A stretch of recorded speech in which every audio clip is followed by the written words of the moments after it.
When everything was put on hold due to the pandemic, businesses had to quickly respond with what would rapidly become the new normal of consumer behavior.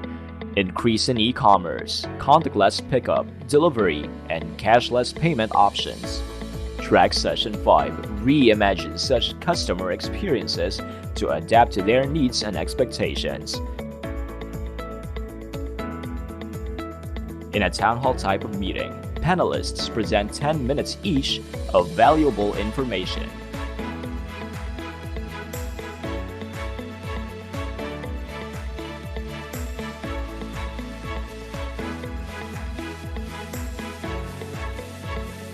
Insights and experiences on the topic to generate audiences' ideas that will enrich the discussion. Panelists and the audience then define solutions at the end of the discussion. Participants are expected to gain insights in the emerging consumer behavior, relate value in branding, and formulate a unique customer experience. Track Session 5 is brought to you by BPI, PLDT, Sea Oil, Phoenix Petroleum, LTNG Credit Line Corporation, Francorp, and Qualiplus.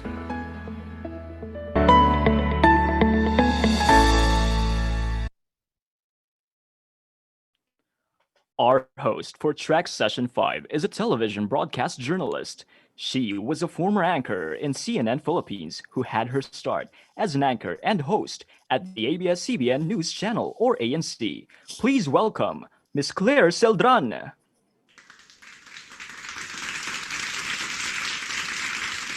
Good afternoon, and thanks for having me as one of your hosts for today. We have a very interesting discussion and group of speakers lined up for you. So I suggest that you get comfortable and lend us your listening ear. Now, before we proceed, let me ask you, our delegates, to reflect on these questions. One, what are the characteristics of the new customer experience? As a customer, what do you think are those new characteristics in these days? Now, describe also to us what your experience is in the new normal. You can type in some of your answers on the chat screen, and later I'll get back to it and read some of your answers. So like I said, I'll give you about a minute to answer these questions before we proceed to our presentations. Now, while you do that, I am going to introduce my moderator for this session. Joining me, he has nearly 40 years of transnational experience in hotel and restaurant operations, general management, franchising, business development, strategic planning, mergers and acquisitions, market entry, startup, and team development. And also, currently, he is juggling several hats. He is the Vice President for International Operations and Head of Franchise and Business Development of Shakey's Pizza Asia Ventures, Inc., which is also known as SPAVI, and he is also a member of the Mancoms of both the Shakey's and Peri Peri brands. So let's please all welcome Mr. Joey Alvero. Thank you, Claire. I'm glad to be part of Franchise Asia Philippines Virtual Conference 2020. And I would like to congratulate at this point the PFA, the overall chair, Chris Lim, and the conference chair, Dr. Carl Balita, for putting this together. Back to you, Claire. Hi, Joey. You know, as a customer myself, I definitely think that things have changed for us. You know, for one, I think I shop online more these days, don't you think? So given your experience and your background, what are your expectations in regards to today's discussion? And what do you think should be achieved during this session? Well, this is the 5th track, so we're well past the midpoint of this conference. We started with the first session started with providing trends, insights, behaviors, and forecasts. We moved on to practices on resiliency and sustainability, and then moved to leadership models, how we go about transformation.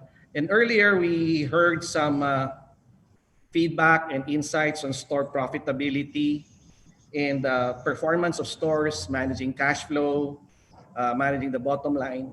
So to me, now that we're here on reimagining the customer experience, I would like to my mind, I'd like to see each and every participant to be able to formulate a unique customer experience for each of their brands. And much like what we do here in Shakey's, I think the question is what's next? What do we need to do to make things happen? How do we concretize and how do we synthesize the things that we have heard from the panel of experts for the past 2 days? Mhm. Yes, I agree with you, Joey. Let's go back to some of the answers that I see here on the chat box in regards to the question that we had earlier about their customer experience. Let's see. There's one here from Christine Tenobro, and she says that customers are demanding and wants real-time updates, can also change their mind anytime more now on digital platforms, and wants everything now at their own convenience and safety. Do you agree with this, Joey? Yeah, certainly. This pandemic or Black Swan event really has allowed us to look deeper into how we do things. So people will look for things that are more familiar, things that would give them more comfort, convenience, and that feeling of safety as they manage their customer experiences. So definitely, yes, I agree. Right, correct. And other people are also saying, Carlos Tan Garces, who will be speaking later on, he said that customers expect you to get things right at the first instance. We have same responses here: safety, convenience, accessibility, and value for money. So it looks like everybody is agreeing here that we're seeing the same concerns from customers. So you know what? Let's get right to it and let's call on our first speaker. All right, so the first from our panel of experts, he is the CEO and chairman of Havas Ortega, a joint venture firm with the Havas Group, one of the world's largest global communications companies headquartered in Paris. He operates a full-service Havas village covering strategy, creative, media, digital, e-commerce, performance marketing, social media, and digital PR. Also healthcare, wellness, public relations, design, development sector practice, and recently virtual activation events. So please welcome Mr. Jos Ortega. Hi, good afternoon.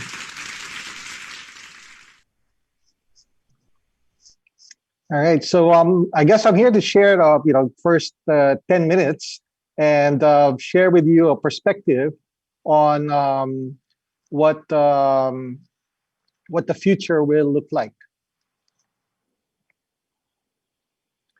I have entitled my presentation today as Prosumer's Hierarchy of Needs as we reimagine the customer experience.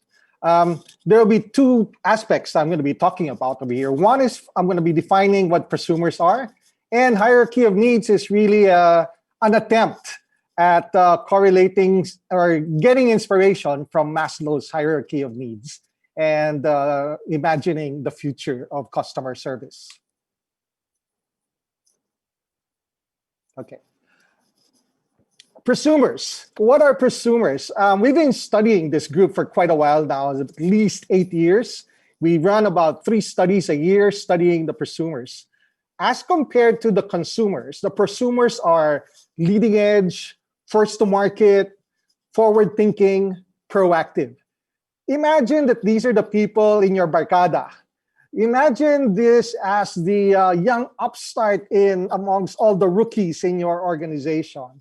Imagine this as the go-getter in your mancom. Imagine this as a set of, imagine if you go back to school, these are like the leaders of your group. So they would always be the first ones to say, let's try that new milk tea. Let's be the first one to check out this food at a particular restaurant.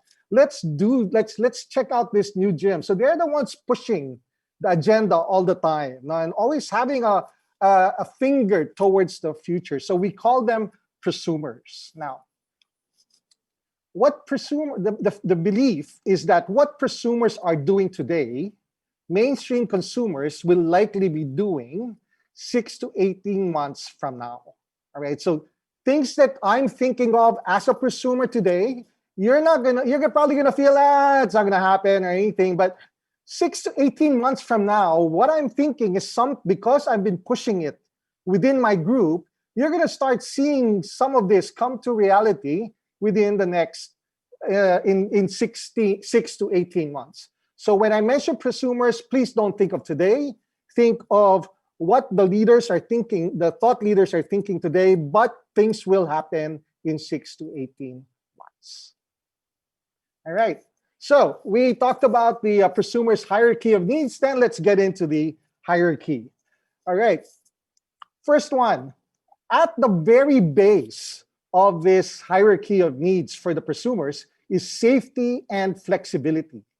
Unlike Maslow's model, where safety is on the second rung, in today's world and in the coming 18, maybe even 24, 36 months, safety will be a prerequisite for anything and everything that we do, whether it be social, business, cultural, everything. Right? So this is basic to these people.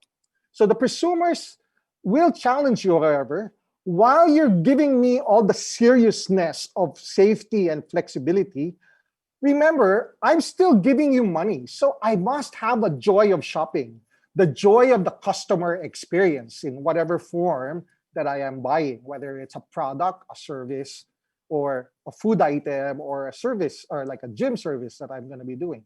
So that's a challenge of the future. Yes, I demand safety, but you still don't forget that I still want to enjoy my shopping process or my buying process as a customer. The second, as we move up the ladder, and this still qualifies as a basic need, it's more efficiency. When we say more efficiency, a lot of people have now graduated into the digital space.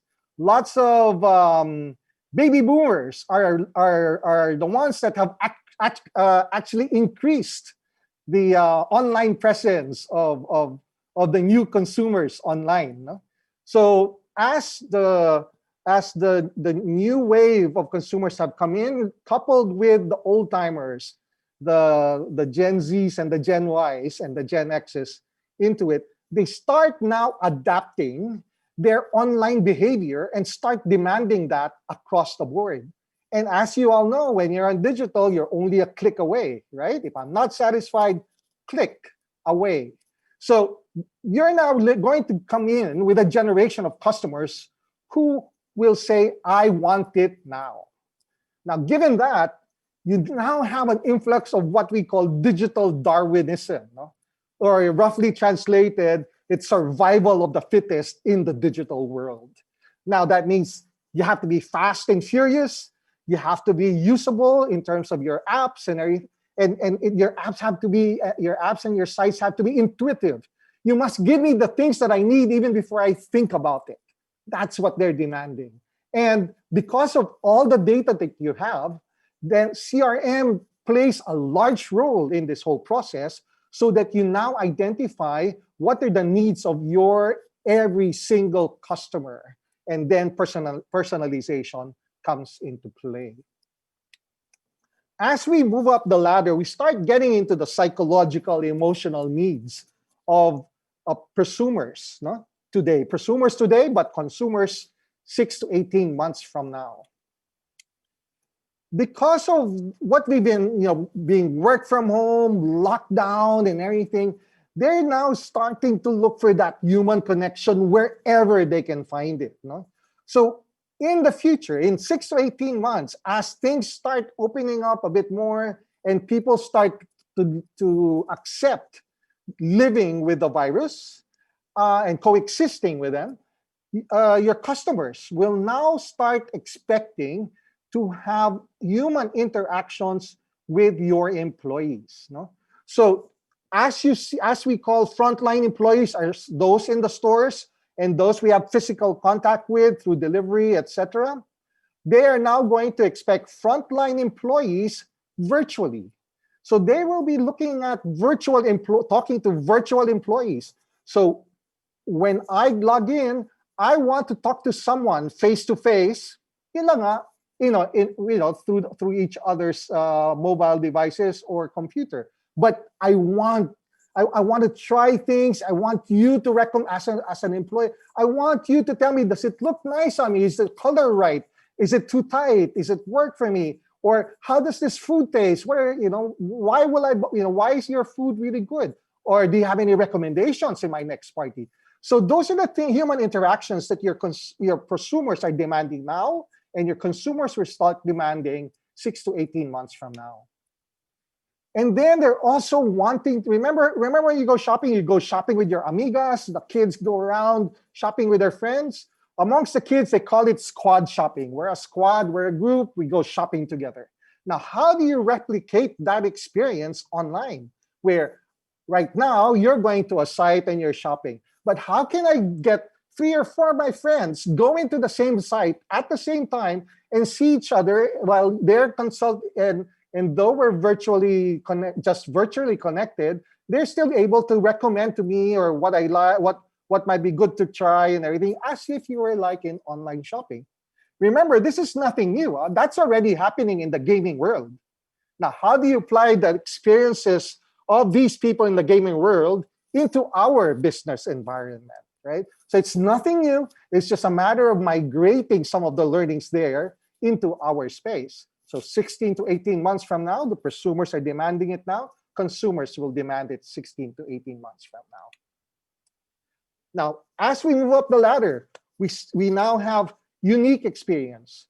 Clients, your customers will demand, surprise me, give me something new. You have all my data, surprise me, you know me, get into it. Now, one of the big things, which I think Alice was mentioning earlier in the previous discussion, was that if you're still looking at brick and mortar and digital as 2 separate experiences, you better start moving on, because to the generations and the high level users today, the younger ones, there is no such difference between offline and online. To them, it's just one experience.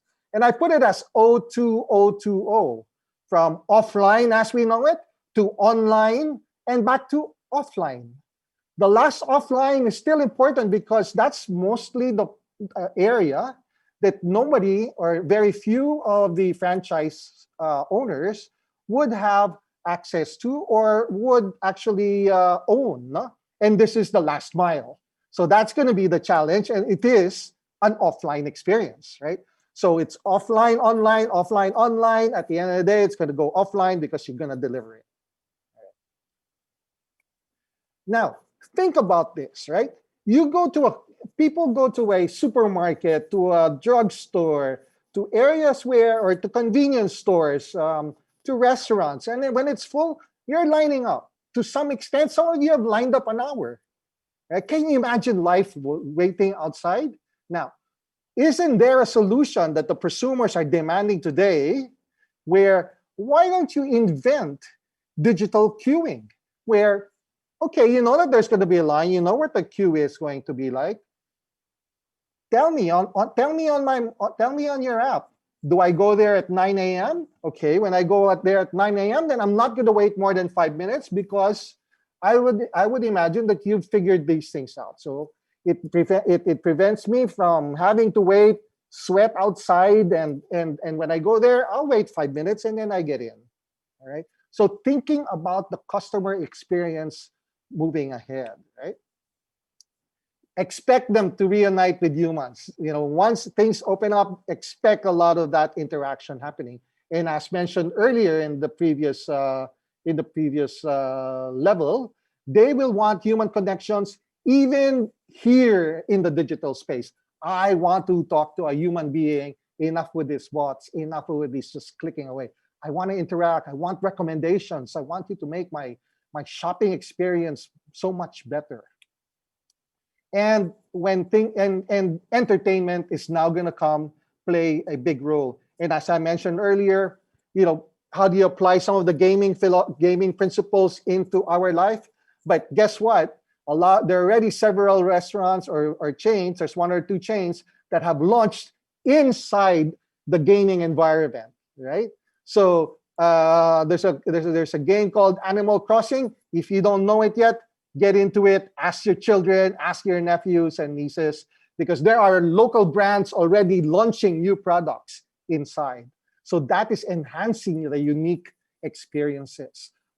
I've seen two really wonderful concerts that were launched inside these gaming platforms. So something that you guys must take a look at. It is not going to be too far. I mean, it's not 16 to 24 months, 16 to 18 months. Imagine that in next year already. And the last one is involvement. So this is the highest level in Maslow's hierarchy of needs. Its equivalent will be self-actualization, where you have the fulfillment of your creative dreams, the fulfillment of being able to give back to society and be involved with your community. In our world, involvement with the customer means that they will want a seat at the table. Not literally, but they will want to be more involved. They want to give you feedback on what products are great, what products are not, which ones you should launch next. Yes, I know that some of you have been doing that every bit in here, but expect this to be louder and louder. When in our latest survey on this one, only about 30% prosumers are into this right now, but early stage. So I expect this to happen not in 16 to 18 months, but within 18 to 24 months. But that's not too far away. The thing is, when do you start thinking of the future? Are you here just to prepare to catch up? But remember, by the time you catch up with your competitors, they're already 6 months ahead already. So should you think even beyond and at the same level of what your competitors are already doing right now, so that you leapfrog them and be ahead of the game, rather than just keep on following them forever. So in summary, for the prosumer's hierarchy needs in 6 to 18 months for the consumer will be safety, more efficiency, human connection, unique experiences, and involvement. And a look towards the future. What do I expect? What I recommend to you guys? Going through all the webinars that we've been doing the past 6 months, there are 3 things that have been standing out for me. One is agility. Be quick, be fast, be nimble. And 2, have the courage. You're not short of ideas. You're not short of new ideas from me today, but do you have the courage to make it happen? And 3, no rules. All rules have been broken. You can define your world. You can define a whole new world. There are some basics that have to be done, but you know what? They're not ownable. It's only ownable because a few people have started doing it. You can recreate your own and change the whole world altogether. So thank you very much, and looking forward to the discussions later. Thank you so much, Mr. Jos Ortega. Very interesting learnings from you there. Now let's go to our next speaker, an experienced senior marketing executive with 22 years of marketing experience, 17 of which were devoted to growing 2 of the biggest brands in the restaurant industry, Max's Restaurant and Shakey's Pizza. She just recently joined Goldilocks Bakeshop as Vice President for marketing. So a round of applause, please, for Miss GENALINE Austero. Hi, good afternoon, everybody. Okay, so let me just share my slide.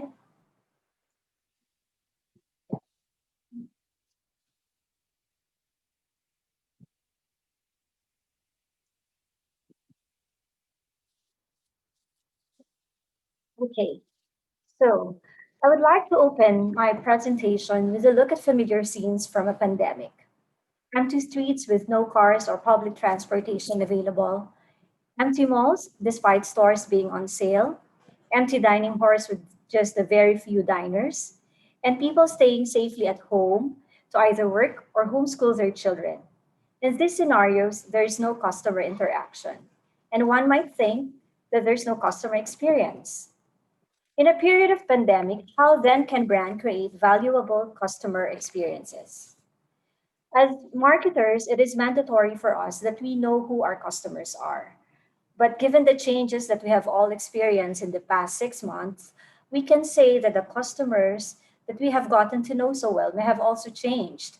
Hence, we need to take the time to get to know our customers again. For us to redefine brands, for us to redefine the customer experience, brands must first have a good grasp of what the customer's pain points are.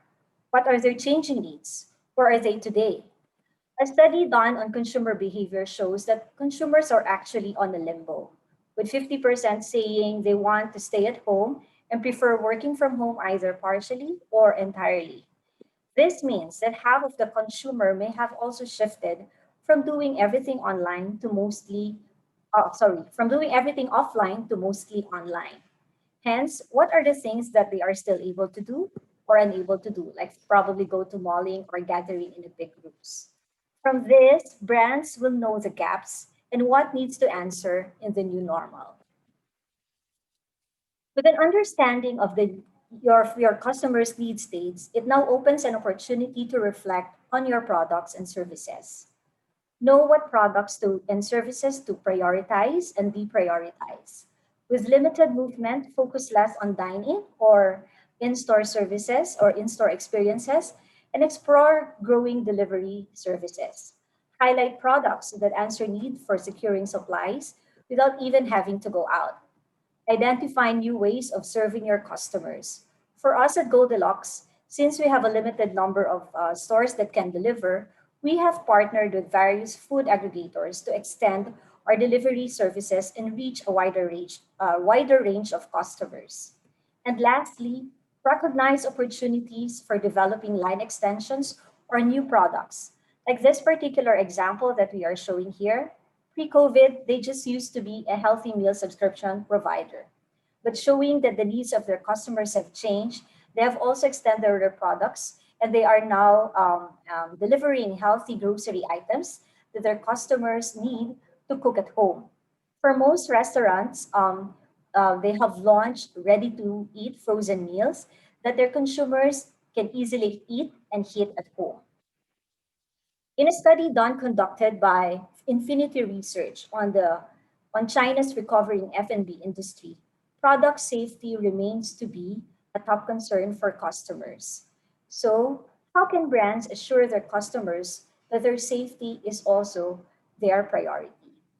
Brands can find ways to reinvent doing business through recognizing the power of QR codes. You can use QR codes for paperless contact tracing. For restaurants, it can serve as your digital menus to maintain contactless order taking or servicing. And then it can also serve as your e-flyers as alternative to your usual leafleting and as a safer mode of payment. Brands can also find ways to reduce wait times and stay in stores through different ordering and pickup schemes like what these brands have done in the pandemic. Seeing that less people have gone to malls to do their usual shoppings, SM launched the call to deliver, allowing customers to just order the items that they need and have it safely delivered to them. And lastly, and I think most importantly, brands must communicate what they have done to ensure customer safety. With altered customer need states, this offers brands a chance to innovate and fill the new customer needs while utilizing their core business with a twist. At Goldilocks, we recognize that celebrations still continue, but the way we celebrate may have already changed. With limited movement and safety still a top of mind concern, the challenge of providing the same experience was at hand. Recently, we launched our home party packages. It is a complete bundle of food, cake, and even party decors and drink that customers can easily order and have it delivered anytime at their home. In the new normal, companies can take four actions to address the immediate customer needs and future proof their business.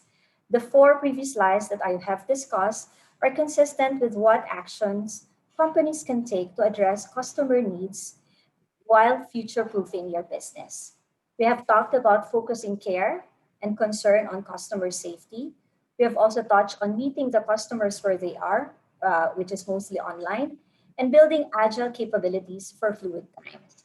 The fifth and the final action that a brand can take has a lot to do with reimagining the post-COVID-19 world. As we resume operations, we should be mindful of the new normal. And as brands, we must be advocates of positivity amidst the crisis. This is to minimize fear and encourage our customers to slowly ease into the new normal responsibly. So, what can we do? To ensure safety, which is everybody's concern, brands must provide training for their employees with regards to the COVID-19. There are also various free trainings online that brands can take advantage of. Second, brands need to ensure that their employees know the roles that they need to take part of in making it happen. And lastly, we need to equip our employees to be safe first so that they can also work on in making our customers safe. To recap, creating valuable customer experiences begin with getting to know your customers again. I'm sorry, reflecting on your products and services, reinventing ways of doing business, innovating to fill your customer needs, and lastly, resuming operations mindful of the new normal. Lastly, I'd like to leave you with this soundbite from the late Steve Jobs. He said, "Let's go invent tomorrow rather than worrying about what happened yesterday." We know there is a virus, and we know that there is no cure yet. But with the right attitude, we can see beyond the challenges to create opportunities for our brands to thrive and provide great experiences for our customers. Thank you. Thank you so much, Ms. Jenaline Austero. I really like that quote from Steve Jobs that you mentioned there. All right, so our third presenter is the Senior Channels Manager of SAP Philippines. He has been with SAP for over 5 years and currently leads the SME portfolio of SAP Philippines. He has more than 10 years of working experience in channel management and sales in the IT industry, passionately educating businesses on how to digitize, innovate, and future-proof businesses. Please welcome Mr. Kenneth de la CERNA. Hi, Claire. Hi, everyone. Can you hear me clearly? And can you see my slides? Just want to confirm first. Okay. So again, good afternoon, everyone. I hope everyone is safe and healthy wherever you are. So I'm Kenneth. I'm from SAP Philippines. In the next 10 minutes, I'm going to share some ideas and insights on how organizations can survive amidst disruption and to be the best run business still, no? Even though we are in the pandemic. And also my personal goal is to enable everyone to see and act on the things that might impact not only the customers, but also your employees in your business operations. So for today's session, I will focus on 3 things. Of course, I know that the session is really focusing on customer experience, but we also include your employees because I believe for us to provide a good customer experience to our consumers, definitely our employees should also feel safe, comfortable, and have a high confidence in doing their job. Of course, what's best for your company and how to be successful even we are in the crisis. Okay. So June of 2020, actually, we ran a pulse survey to Philippine consumers, and I just want to share with you what are the results. So 9 out of 10 respondents believe that brands need to take care of their employees, customers during crisis. Siguro it's actually normal on us Filipinos that we are very empathetic. No, it's not always about business or making money, but now we are looking after the safety of everyone. 93% considered also that it's important to take care of our customers. 72% would like to hear how these brands are helping the community during COVID-19. And of course, product quality still remains number 1. Actually, later I'll show you the results of what are the behaviors of customers, what are their top criteria in making decision on who the brand they are going to support. With this information, we actually come up with several um, consideration or proposed solutions to organizations in how we can make our employees go back with confidence to our work. Definitely, as mentioned by my co-speaker, definitely it's important to train our employees, no, in terms of safety, in terms of providing total customer experience. Of course, definitely workforce contact tracing. We should also have that in our organization. Maybe we can also check, no, by having a return to work or ongoing calls, because again, we need to understand not only our customers but our employees. Maybe they have some hesitation, doubts, or fear going back to work, and then as an organization, we should also take that into consideration. Of course, nowadays businesses are going online. Working remotely with ease and efficiency is should be also considered. What are the ingredients or some consideration that we can consider? Of course, securing systems and operation are in place. E-signature management, just to make sure that there's less contact, contacts with everyone. Access user experience management. I heard my colleague also mentioned about customers management system. Of course, these are just suggestions. Of course, maybe it might matter whether you're small organization or big organization, but let's be open-minded. Let's consider these things, because this might help us to bounce back and recover as a business. Um, Second, of course, customer experience. In this survey, it shows that number one is product quality, no, that our consumers are still considering. Second is cost, and of course, positive action taken by the brand as a response to the crisis. So, as an organization, you might also need to consider your product offering. What you are doing right now. Are you giving the total experience to the customers?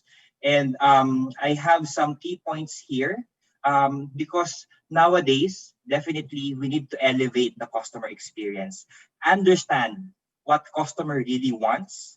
Of course, making things easier for them. I heard a lot of that previously.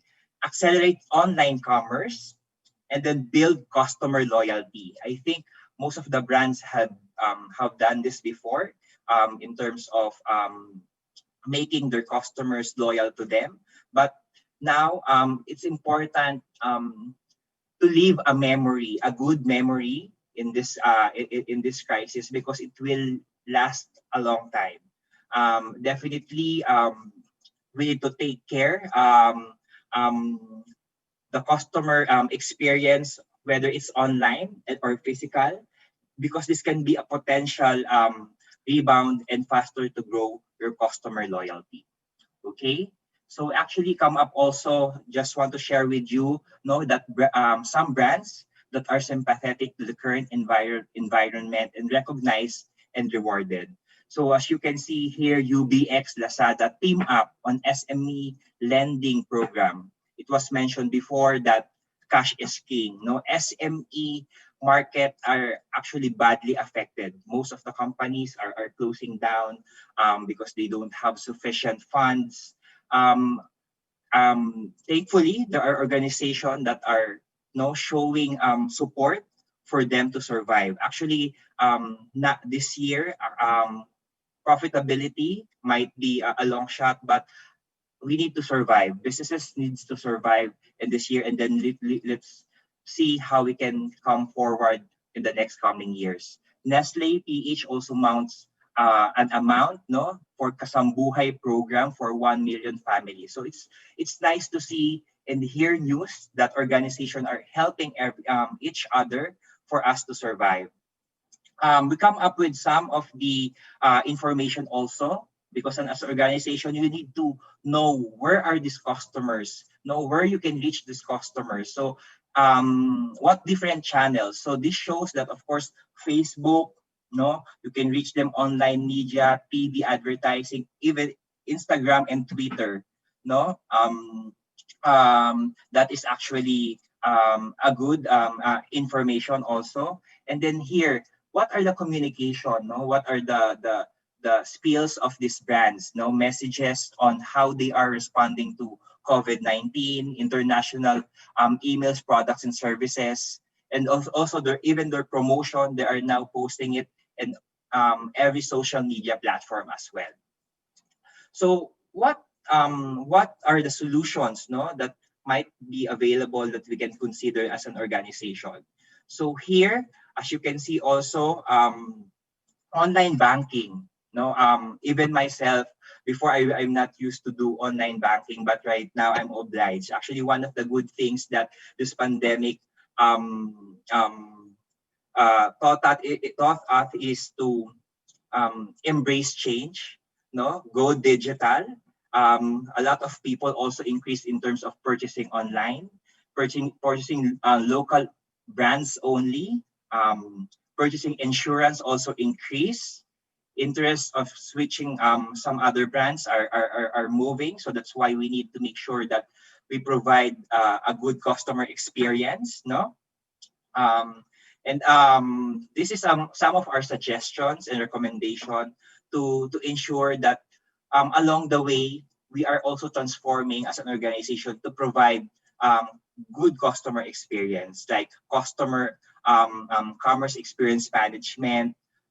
We can also conduct customer confidence pulse, intelligent insights. Of course, data is very important for us to make decisions. So there are several available technologies that can help and support your organization with that. So actually, third is what's best for your company. I just want to share with you some a customer reference. Our customers who I believe we've helped. Pre-COVID, we're already talking about helping them transforming the way they operate because their goal is to provide quality experience to their customers. So they reach out to us, and actually they are now using our technology. And the president and the CEO called us and thanked us because they able to operate, no, seamlessly online or via cloud with a good connection with the internet, no.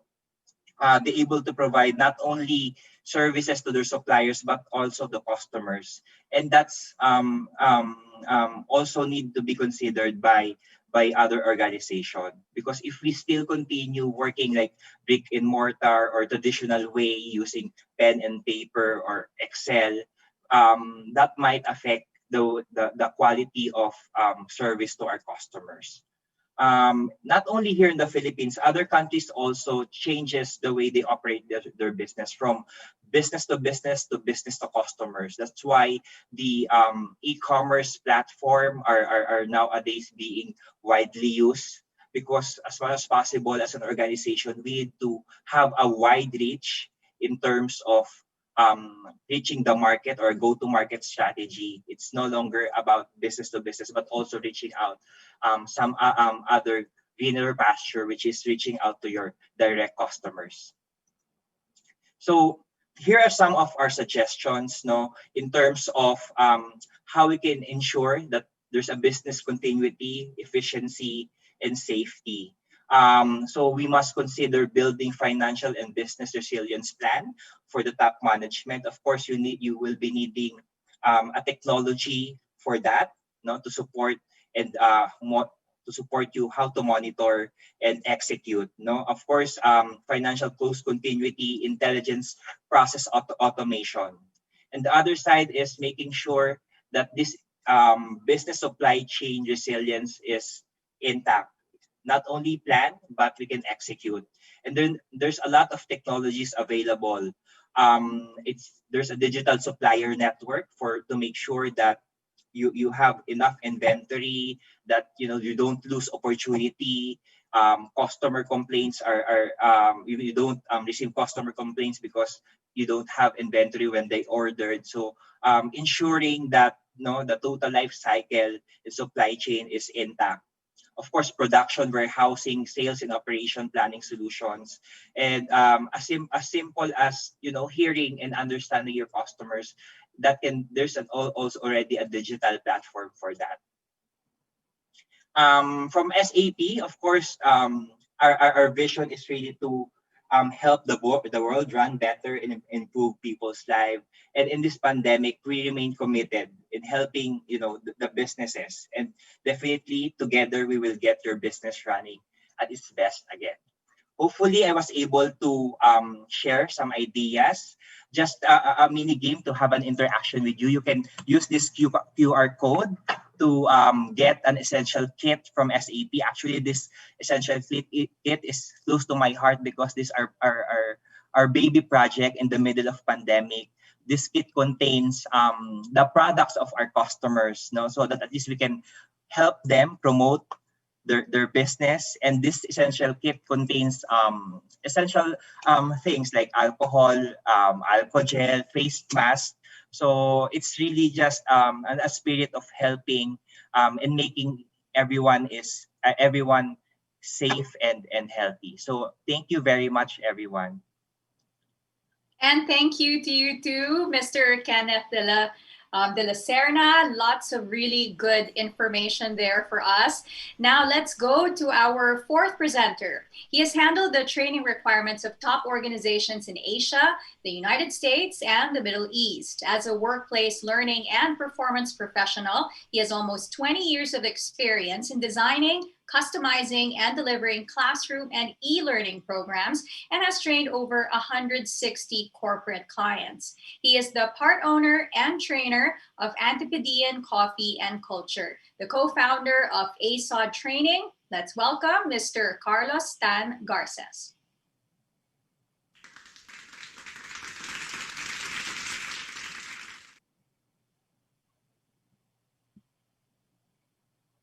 Do we have Mr. Carlos Garces in the Zoom?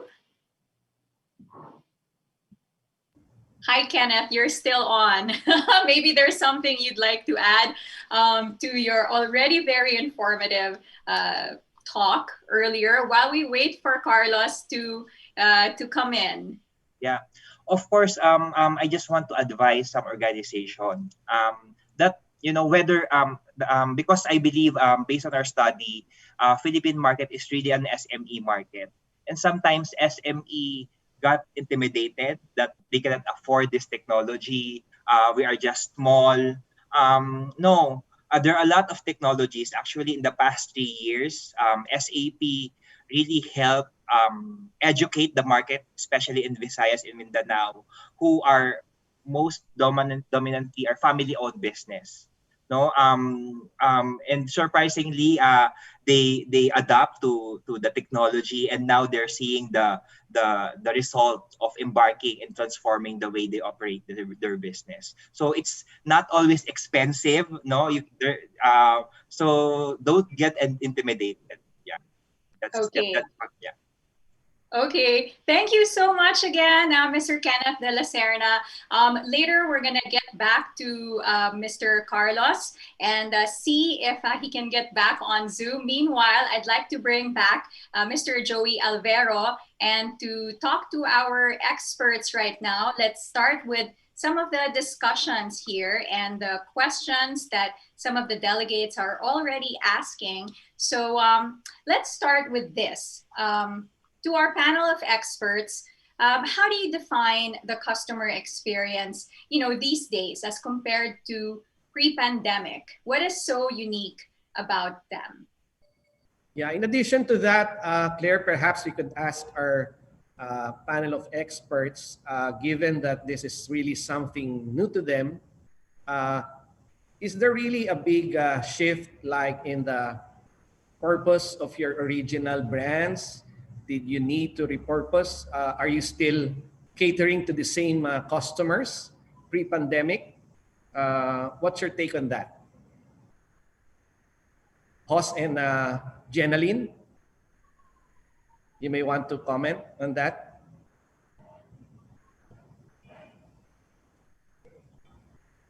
GENALINE, maybe you want to take it on Yeah. first? GENALINE, it's been a while. It's been a month, no? Yeah. Hello. Your place looks very familiar, Joey. Okay. Yeah. Yeah. We're still serving the same customers, but with a different need, with a different sets of needs. As I have mentioned earlier, the needs of the customers may have evolved from prior to pandemic. They were used to visiting the stores more often, dining at the stores, but now they prefer just ordering online or as much as possible, just going to the stores in and out, buying it, and just getting home and getting home safely. So those are the needs that we need to address right now. I think as mentioned in my talk earlier, safety is their number one concern. So this is also the priority of our brand to ensure that each and every customer that go to our restaurant will feel that they are safe eating or buying from Goldilocks. So to Hoss's point earlier, do you see this happening 12 months, 18 months from now? Is this something that will continue way beyond the pandemic? The patterns and the behaviors that you see in the customers? Um, I think so. There are many studies that point out that most of the things that we're used to doing now may actually stay permanently. They said before that for you to develop a habit, you need 21 days. It's been 6 months. So I think what we've been used to doing in the past 6 months will also continue in the next 18 months. So as we see that from all your talks, that there is definitely a change in behavior in customers' expectations as well. So how do you adapt to that? How do you manage their expectations now? Um, I think I'm going to take a crack at that one. Um, there are a lot of changes that are happening today, and we know that there's still going to be as people get more educated in things that are happening today and finding out the hows, the whys of all this. There's going to be the vertical learning curve is still going to continue. No? So I think the choices that people have today is: do I catch up with competition today, or do I have a view of what the future will look like and work towards achieving that before my competition does? You can win, you can lose, but are you just going to follow and be happy with the world as defined by your competitor, or create a whole new world altogether that is driven by you, and first to market will take the bigger share of that pie? Okay. Well, this is a very interesting conversation right here, but Mr. Carlos Tan Garces is already back online, so we're going to call him back in, but please stand by because we're going to get back to this discussion. And if you have any other questions, delegates out there, just send them in so we can ask our experts these important questions that are really essential these days. All right, so we're going to call in Mr. Carlos Tan Garces now. Hi, good afternoon. Hi. Thank you so much, Claire. Thank you guys for your patience. Incredible timing. About 5 seconds before I was about to start, I get knocked off. Sorry about that. Let me share with you my slide.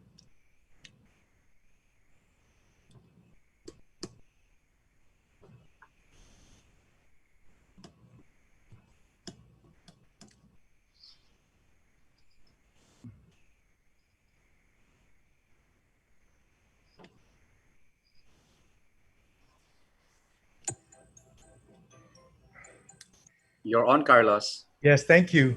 Sorry about that. So good afternoon, ladies and gentlemen, the directors and officers of the Philippine Franchise Association, Shireen, Dr. Chris, Dr. Carl. I'm sorry for making you guys anxious. What I'd like to share this afternoon is something that I'm really passionate about. It's a combination of what recent research on customer experience is and my own experience, my own personal journey as a franchise owner of a restaurant. Or in other words, how we become a top-rated restaurant in about 18 months after we first launched our restaurant here in the Philippines. A little background about myself. I'm a trained psychologist, but I went to become a banker. I was an international trainer for Citibank, and then I quit in 1998, before you guys were born, to focus on training. So I got an interesting offer about 2 years ago to join a restaurant group. And I said, wouldn't it be interesting if what I learned over the past 40 years as a trainer in customer service and as a psychologist, if I could put all of that into a restaurant. And so I ventured into becoming a restaurateur. And after about 18 months, this was the result. Antipodium Manila has been rated as the #1 cafe among almost 1,500 restaurants in Makati. So Restaurant Guru is an interesting rater. They're a research company and they take reviews from TripAdvisor, Facebook, Google, Zomato. They aggregate all of these reports and they avoid sites that accept payments. So I will not claim all the effort for it. This is really a team effort led by our founder, Alun Evans, but perhaps training has something to do with it. It's our little restaurant over there in Legazpi Village. So we're not only surviving, we're thriving, and this is something very significant because many other restaurants in our area have already closed down. Now, on the right is our second branch, and we are one of the 10 restaurants, most of whom are Michelin stars, to be invited by the Ayala Group commercial to open in this great location. We've had invitations from several other respected mall operators, but we don't have the wherewithal to be able to expand that fast. And besides, we always wanted to remain a friendly neighborhood restaurant. So going back to training, what was the role of training in pushing our restaurant? And perhaps you can pick up some pointers also in pushing your business to develop loyalty, which eventually results in profitability, revenues for you, especially during these hard times. I'd like to refer to the 5 product levels by Philip Kotler. An old concept, 1960, as old as me. And it was picked up by Theodore Levitt. And he says essentially that if you offer a product, it comes in several levels. The core product is good tasting food. The generic product is perhaps you have powerful air conditioning. Expected product, if you ask the waiter regarding the ingredients for a certain food, if they have certain food allergies, then they would be able to answer it because they have tasted the food and they have seen how the food is prepared, no? And all the way to augmented and the potential product. In our restaurant, for instance, the servers don't talk to one another because before you go on the floor, you would have learned about 3 or 4 dozen sign languages so that you can communicate if there's something, if the toilet needs cleaning or if the certain customer is toxic. All of that is embodied because what we want to hear are the voices of our customers, not the voices of our servers. So we're pretty good in all of these aspects.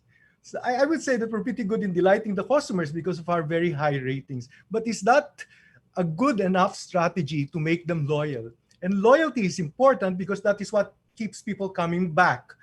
That is what develops advocacy, net promoter score. This is how people talk about you as a good restaurant and they invite their friends and relatives. This is your online reputation. But how important is delighting the customer in trying to drive loyalty?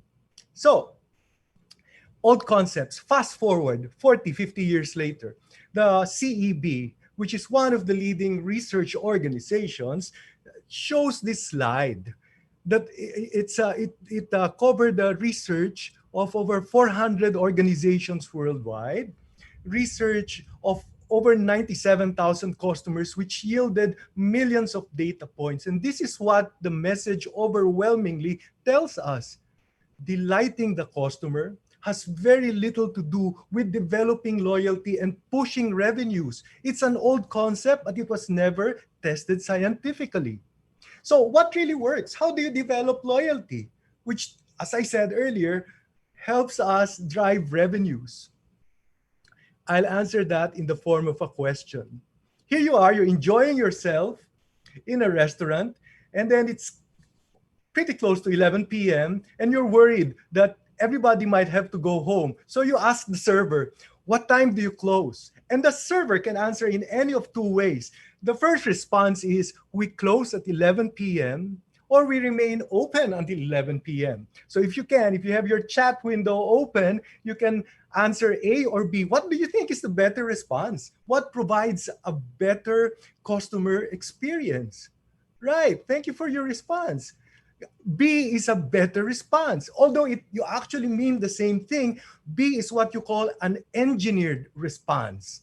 It makes the experience more pleasurable. And this is very important because, for instance, Disneyland, if you go to any of the Disneyland properties in Paris, in Hong Kong, in Japan, in Orlando, in California, if you ask any of the staff who are working, even the janitors, what time does the park close? They are always trained never to say, we close at 8 p.m.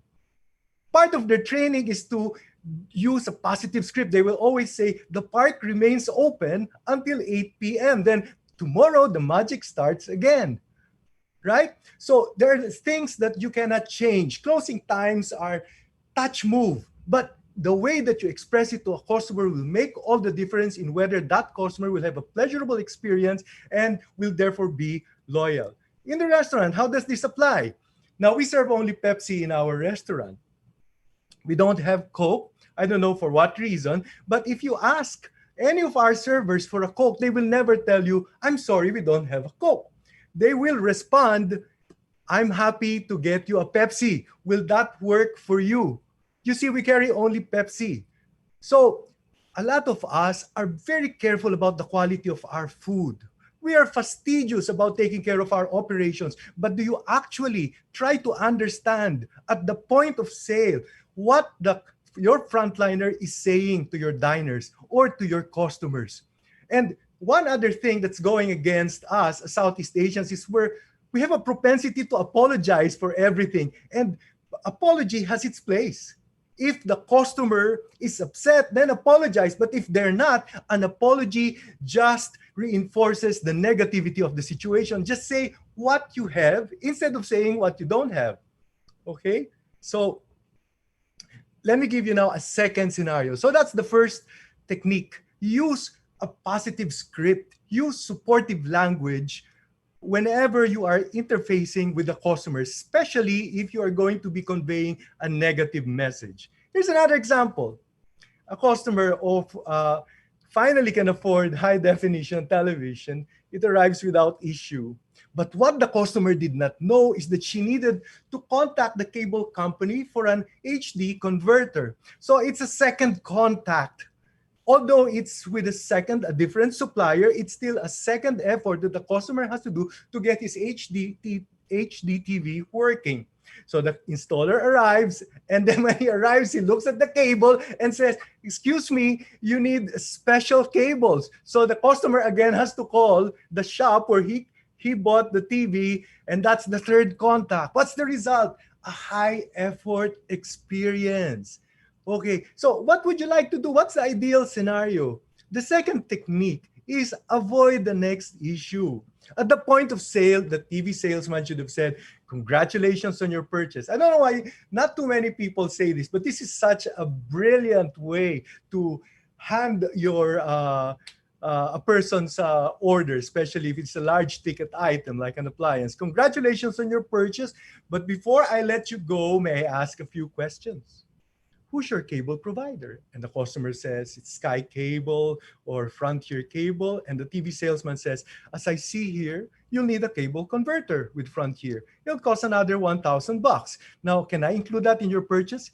And just doing that simple step, taking a few seconds, will make the experience more pleasurable and avoid the next issue. So that's the next technique, avoiding next issue. We should train our frontliners to think, how can I make sure that this customer doesn't call or come back because of something which is unresolved? So it's like a game of chess. Now you have to really think several steps ahead and anticipate what the customer will need.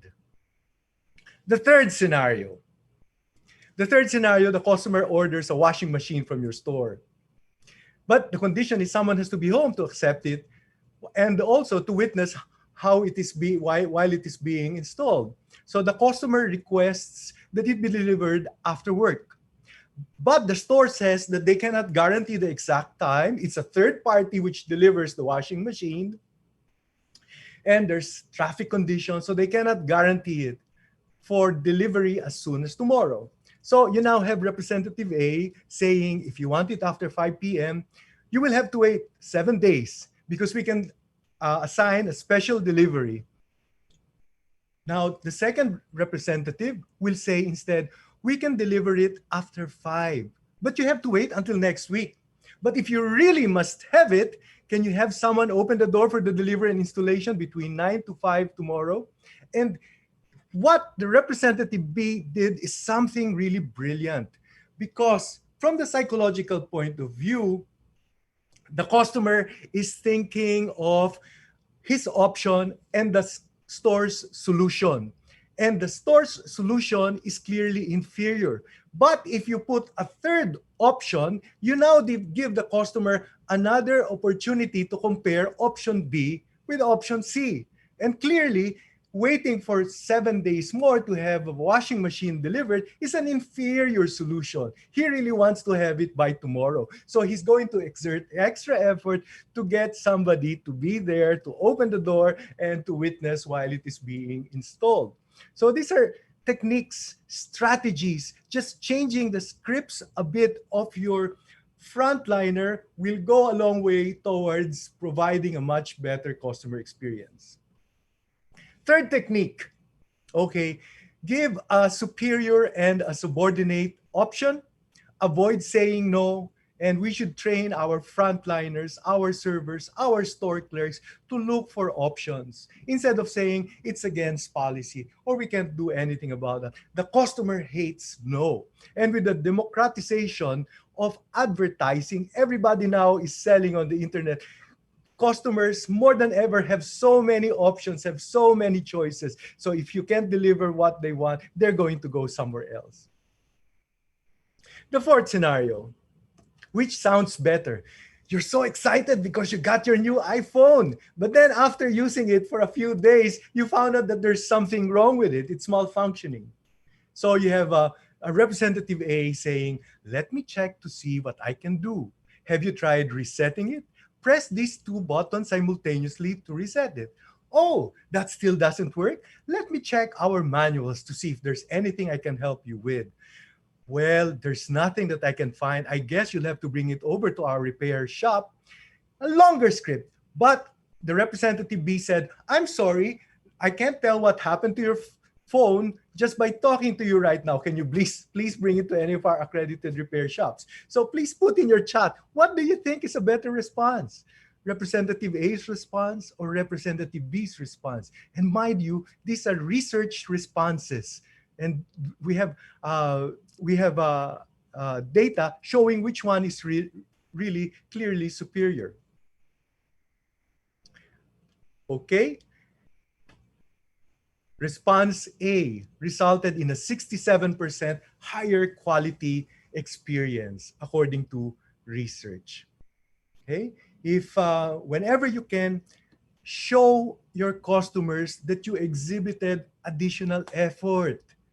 If people walk into our restaurant and the waiter knows that a particular dish has been sold out during lunchtime and it's dinner time and there have been no deliveries and there's no way that they're going to get that particular order, the waiter will not flat out tell you that, I'm sorry, it's already out of stock. What the waiter always says is that, let me go and check. Okay, so then he goes and check, just in case it's still available, and then he goes to the customer. So what does this do? It shows to the customer that you're really exerting all efforts to help him. What's the lesson for us? Go the extra mile. Don't dismiss the requests of your customers outright. Just show them that you really tried. So what is engineering the customer experience now? I know that we have a lot of limitations brought about by the pandemic, but if you pay attention to these 4 simple techniques, using supportive language, avoiding the next issue, giving 2 options, one which is clearly superior to the other, and exhibiting additional effort, you will go a long way towards developing customer loyalty. And as we said, customer loyalty is very important because it drives repurchase. People come back to our restaurants to eat again. It drives share of wallet. Out of their total entertainment expense for the month, we'd like to get as much of that as possible. And it also drives net promoter score, or people telling other people where to go and eat. So what's my suggestion to you guys? A key takeaway would be for you to analyze what are the top complaints that you're getting in your franchises, in your stores?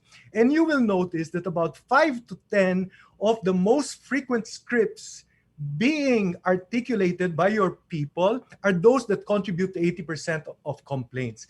And do what Osram Sylvania did. And this is particularly interesting. They converted their negative language that they're hearing from their customer service officers to positive language. So now you'll not hear them say, we don't have the item in stock. Instead, we will have the stock available by.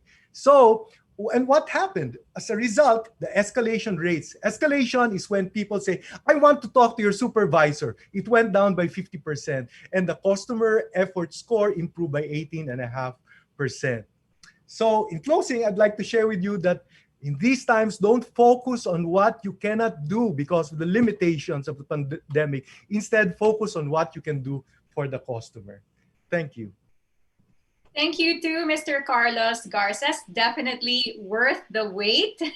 Very informative. Please do stay on because we have a discussion. So I'd like to call back in Mr. Joey Alvero back into the discussion and all the speakers to answer some questions. Joey? Yeah, thanks, Claire. For Carlos, no, given your background and training and citing certain examples from pre-COVID to what we have now, are there any additional special training needs, mindset that you would need to have when you're in charge of training? Yes, I think the most important one, Joey, and that's a very important question, is how do you translate providing a customer service experience within the confines of social or physical distancing? How do you tell people to wear their masks? How do you tell couples that they have to stay apart or they have to be separated by acrylic? And this is when correct scripts come in. Because if not, you're going to drive away customers in your quest to pursue the requirements, the protocol of social physical distancing relevant to the pandemic. Absolutely. Okay, That's what I would focus this is on. where what you're saying, your cheat sheets. Yes. And, yeah, just Yes. being able to be ready. Yes, to because provide if not, cues. Yeah. yes, Joey, because if not, the security guard is going to tell the customer, I'm sorry, sir, you're not wearing a mask. Please come back when you have a mask. And that's terrible. No? So what could be a better script? Thank you, sir. So it's important for the language and the conversation to go smoothly. Yes. Yes, scripted, as you said. Okay, so we Yes. have a question for Kenneth. What big change has SAP seen when the pandemic began? Actually, from SAP, we are actually observation. Our customers are caught by surprise. They are not ready they're not ready in terms of how to operate in this crisis. That's why we both work together to ensure safety, efficiency, and productivity. Like how do companies now operate working from home? How they can ensure that they're reaching out to their customers effectively. How to communicate, how to understand their behavior right now. So those are some of the observations that we saw, and good thing that we have solutions for that. We have planned and foresee that coming, and that's what we've been doing pre-COVID already to transform companies and ensuring that they're providing a good customer experience. Okay. Joey, do you have any other questions? There's another one here, and any of the speakers can answer this question. Now that there's a big shift in digital demands, are consumers able to adapt well, especially the older generation? GENALINE? Who Yes. wants Only Yes, for Yeah, okay. Yeah, I think so. One of the things that we saw that has developed actually because of the pandemic is that it accelerated the digital growth. And actually, for Goldilocks, we have a lot of baby boomers and we have a lot of Gen Xers. And our delivery has actually grown also this pandemic, double digits, and probably because our customers have actually gotten used to using to ordering online or ordering through voice call. So yeah, there's a huge shift or big learning group improvement on the usage of the technology for the older segment of the market. Hoss, any thoughts? Yes, there's definitely a new wave of digital boomers, no? Mhm. Right now. And one of the big things, though, that going back to what I was saying earlier, is that yes, there's a lot of newcomers of digital boomers in this space.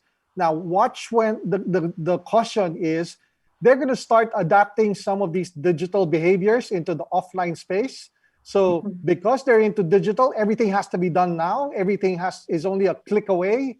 And so they're going to be extremely demanding. I mean, as they are right now, these old people are so demanding already as it is. Can you imagine them even taking that to the next level? So, client, we have to address this from a business perspective. You have to, look forward. How are you going? Are you ready for this next wave of baby boomers even demanding more than they already have? That day was just the senior citizens card. Now I expect them to get their orders now. Yesterday. Yesterday. Are you ready? Are you ready? That's right. Carlos, you'd like to add something to that? Yes, you will get a lot of resistance, especially from baby boomers, people like me born between 1946 to 1964, because it is my generation which was exposed to Russian espionage, to KGB. So people are very suspicious of technology. So how do you convert baby boomers? No problem with millennials, but you have to wait 4 years for millennials to become the mainstream customers. So what do? The first thing is you ask them, do you use Facebook? And as one of you said earlier, the fastest growing segment of Facebook users are senior citizens like me. And if they say yes, then you say, okay, so if you use Facebook, then you'll learn how to use online. Now, do you have somebody there, a housekeeper? Do you have a niece or a nephew who can help you? Then I can share with you. And that's the way that you get them to use the technology. Yeah, that's right. We belong to the same age group, so I can relate with what you're saying. So it all the more, I see Hoss nodding his head. So we're right there. So anyway, it's really very important as we see now to mine the data that we have, most especially for the uh, food service industry. We really have to do deep dives. We really have to slice and dice the data that we have so that we will be able to really serve the guests that we have.